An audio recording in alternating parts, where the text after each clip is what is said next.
नमस्कार। आज के इस विश्लेषण में हम इतिहास के एक ऐसे पन्ने को पलटने वाले हैं जिसके बारे में हम सबने पढ़ा तो जरूर है, पर शायद पूरी तस्वीर नहीं देखी। देखिए, 1857 की घटनाओं को आमतौर पर एक अचानक भड़के सिपाही विद्रोह या म्यूटिनी के रूप में याद किया जाता है। लेकिन क्या सच में ऐसा ही था? इन स्रोतों पर आधारित जो लेखक का शोध है, वो एक बिल्कुल अलग ही दावा करता है। उनका मानना है कि ये कोई भटका हुआ विद्रोह नहीं था, बल्कि एक बेहद सोची समझी, सुनियोजित राष्ट्रीय सशस्त्र क्रांति थी। आइए इन नए और चौंकाने वाले तथ्यों को विस्तार से समझते हैं। तो चलिए इसमें गहराई से उतरते हैं। एक तरफ हमारे पास वो औपनिवेशिक या कॉलोनियल रिपोर्ट्स हैं जो इस पूरे घटना चक्र को सिर्फ एक सीपॉय म्यूटनी या छोटे-मोटे अलगाववादी विद्रोह के रूप में पेश करती हैं, और दूसरी तरफ है लेखक का लगभग 35 सालों तक चला गहन शोध। ये शोध इस बात को स्थापित करता है कि यह देश भर में फैला एक समन्वित सशस्त्र संघर्ष था। ये अंतर छोटा मोटा नहीं है दोस्तों, ये पूरे इतिहास को देखने का हमारा नजरिया ही बदल देता है। अब आप सोच रहे होंगे कि इस शोध के पीछे आखिर ऐसी क्या प्रेरणा थी। फ्रेंच इतिहासकार मेस्ले ने एक बार कहा था कि इतिहास किसी राष्ट्र के जीवंत होने, उसके धड़कने की कहानी है। बस यही वो विचार है जिसने लेखक को प्रेरित किया। उनका एक ही लक्ष्य था, भारत के प्रथम स्वतंत्रता संग्राम के सच्चे और राष्ट्रवादी इतिहास को ढूंढ निकालना, ताकि असल हकीकत को बिना किसी पूर्वाग्रह के आपके और हमारे सामने लाया जा सके।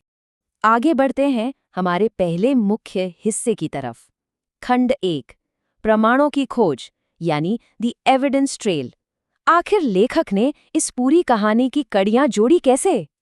सोचिए, लगातार 35 साल, पिछले 3.5 दशकों में लेखक ने इतिहास के उन स्रोतों को खंगाला है जिन पर आमतौर पर किसी का ध्यान नहीं जाता।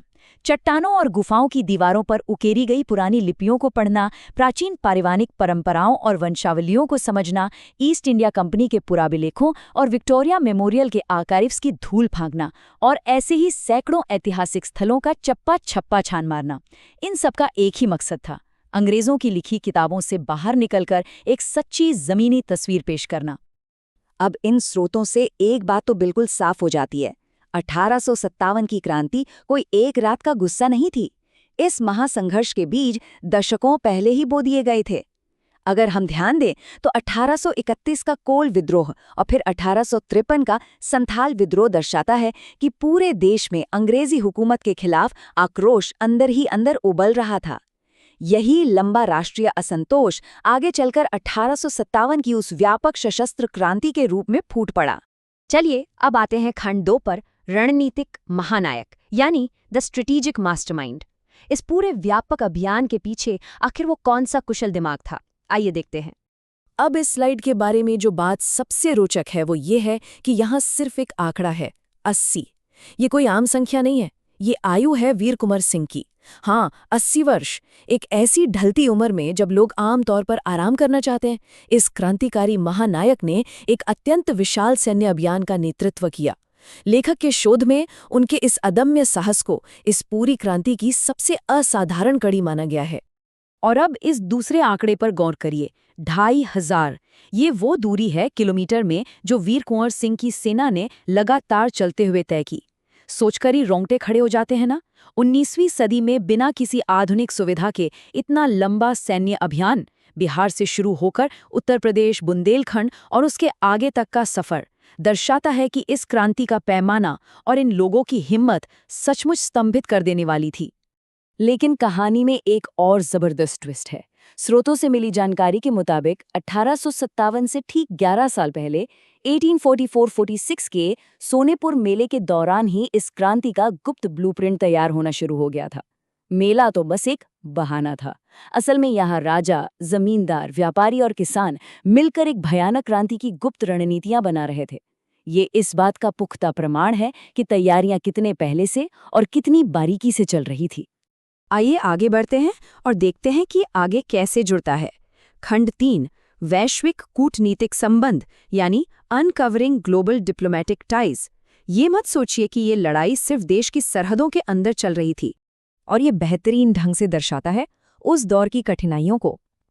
इस चित्र में जो लकड़ी की कच्ची गाड़ी दिखाई गई है, उसे देखकर आप समझ सकते हैं कि 19वीं सेंचुरी में सफ़र करना कितना दुश्वार रहा होगा। इन क्रांतिकारियों और कूटनीतिक दूतों को अंतर्राष्ट्रीय समर्थन जुटाने के लिए ऐसे ही साधारण और बेहद थका देने वाले परिवहन साधनों के सहारे हजारों मील का सफर तय करना पड़ता था।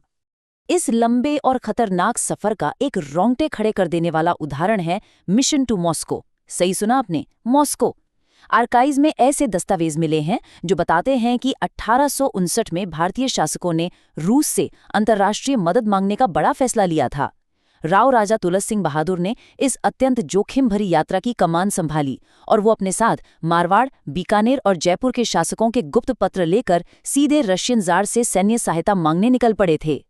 तो सबसे अहम मुद्दा ये है कि आखिर इस मिशन से साबित क्या होता है।